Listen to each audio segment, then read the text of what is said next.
guys, it's Luke from RetroRevival here, and as you can see today, I'm doing another custom LEGO minifigures video, and today I am doing the Joker movie. Now, this movie came out back in 2019, and it is absolutely amazing. I'm going to be honest, I'm normally a Marvel fan, but actually I think this is a very good DC movie, and I'd go so far to say I think this is actually the best DC movie ever made. Even better than The Dark Knight. And I know I've already triggered loads of people watching this video. Come at me in the comments, I don't care. I would say this is better. So here we've got 3 figures, and they are all Arthur Fleck, aka the Joker. So without further ado, let's get into the figures. So guys, here is the first Joker figure, and I actually think this is quite a good figure. So I'm going to start off with the hair and go down like I always do. So this hair piece, it's actually hard to see on the camera, but it's actually a very dark green, and this is actually the closest colour of green I think they could have got to the hair, so I'll give them a thumbs up on that. And the hair mould is actually pretty accurate. It's the old man Luke Skywalker hair mould, and it actually fits this character very well.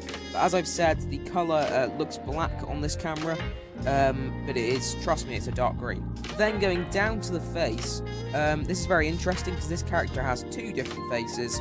He has this normal face, I'm going to go over this first and then change out to the other one. So this first face is the classic face paint, and I'm just going to go over this quite quickly.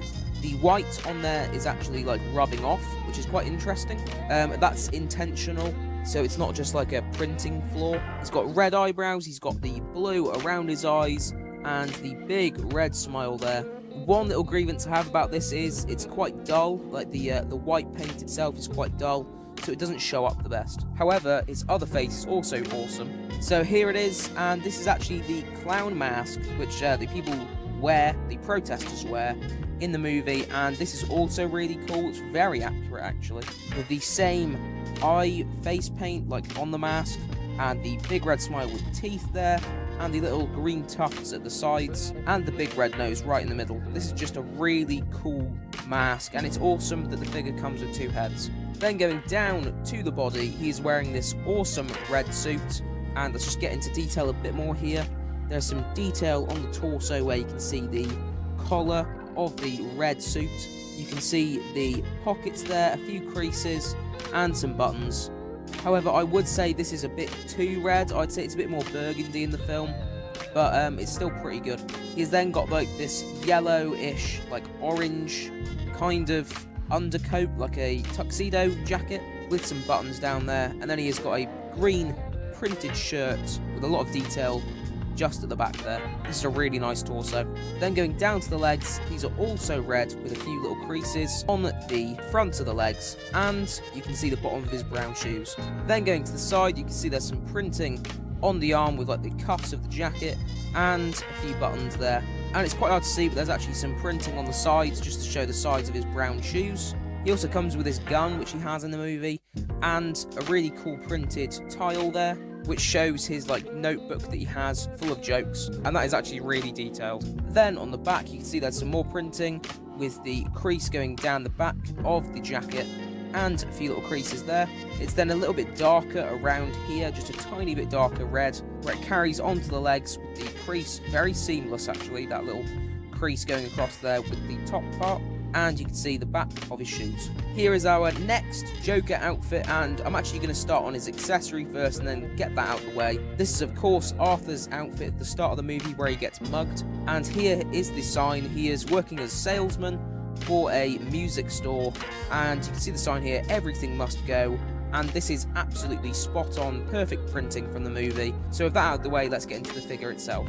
So let's start off with the hair. I'm not a fan of this hairpiece, to be honest. And there is a reason for this. It's not very seamless with the rest of the figure, and the green tufts on the sides are just too small. They are way bigger in the film.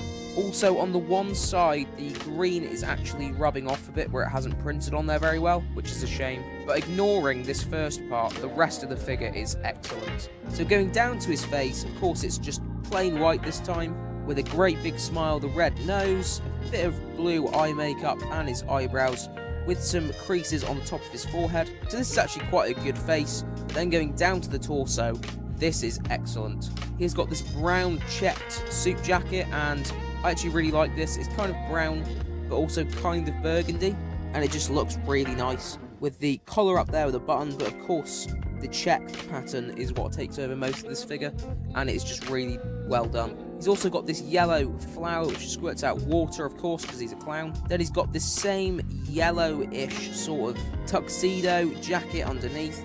This is actually a lot more detailed than the first one, with different shades of this yellowy orange colour, and he's still got the buttons going down the middle there.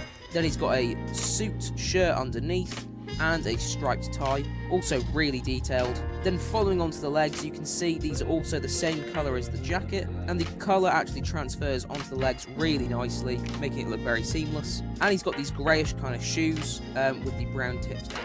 Then going on to the side, you can see there's more printing of the checks on the sides of the arms and the sides of the torso, which looks really nice. You can also see a little crease at the elbow right there, which I haven't seen on any of these figures before, and the little cuff right there on the arm. Then under that you can see where the checked jacket sort of carries over to the legs, which just makes it look a bit more realistic, I guess. And then you can also see the shoes carrying across with the white socks.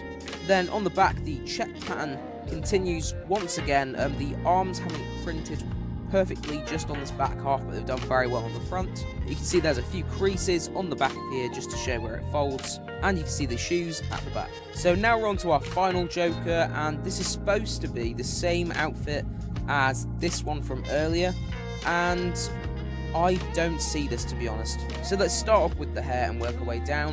The hair, I don't like the mould as much as the last one, but I kind of see what they were going for. It's not bad, but it's not perfect. But the main problem with this hair is just bright green, and his hair isn't like this in the movie, it's more subtle. Then going down to the face, it's got the same type of makeup, but the blue makeup around the eyes is more rough around the edges, and it doesn't look as much like the character. However, I actually prefer the red lipstick, like the smile, in this figure than the other one. Then going down to the torso, the jacket isn't red at all here, it is brown, and I think this is further away from the movie's version of Joker than the other figure was. So as I've said, the jacket is brown, the exact wrong colour, but it does have the collar right here with a pocket. Then underneath that is the tuxedo, once again in this yellowish orange colour, and this is pretty good. And then under that he's got another green shirt with a printed pattern on it, and you can see his collar and the buttons. But I think too much of this is showing, and not enough of the jacket is showing. Then going on to the legs, these are also brown, as I've said, the wrong colour once again, with a few creases, and you can see the dark brown shoes at the bottom. Then going to the side, there's only a bit of printing on the arm, with the crease going down the arm, and the cuffs, and he comes with these two golden pistols, which he doesn't have in the movie at all, which is a strange choice. And also these shoes don't carry around to the sides. Then on the back, there's no printing on the back of the legs, but you can see the main seam going down the back of this figure with a few creases at the bottom and off to the sides. So guys, here are the figures at the end, and I'm going to do, as I always do in these videos, I'm going to say which one is my favourite and which is my least favourite. And I'd probably say my favourite one, just for all the detail, is this one right on the end here, the Sales one. And I'll probably say my least favourite's the one on the end, just because I don't think it's very accurate to the character. And this one in the middle is a very close second to this one.